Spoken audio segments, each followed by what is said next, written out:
Well, I'll read the poem that's called Djelloul. That's my first name. What kind of a name is that? I invite you to notice that is the sound of deportation. My name is not contagious. Is quarantine necessary? Wouldn't exile be better? I remember I'm from nowhere but a spurt in thoughtless dark. You've nowhere to send me. It's French, I could say. Who knows the difference? The difference is that it's Arabic with French panache. Djelloul, go on, try it.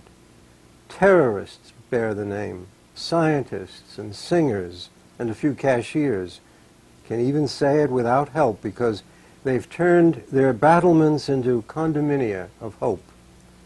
What kind of name is that?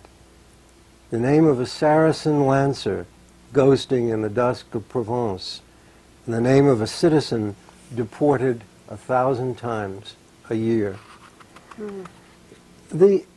I wrote that poem fearing that it might be a bit self-indulgent, but it's because having given me the name, not even my mother could ever really spell it.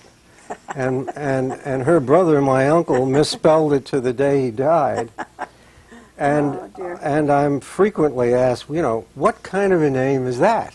You know, and it's just a question of not having been exposed to the name. I mean, we know what kind of a name Jose is, or Maria, or even Gaetano, for example. We recognize that as Hispanic, Italian. Right. But we don't recognize very many Arab names, and now, of course, we're very suspicious of the Arab names we do recognize because we associate it with terrorists. So I wrote it to suggest that sometimes your name shapes your life. Which is why some of us change our names. Some of us do. Change our names. My first newspaper editor simply told me, you can't have that name. I said, well, I've always had that name. Now, if I had been a little more mature and a little more self-confident, I would have said, now listen, it was good enough for the United States Navy, it should be good enough for you.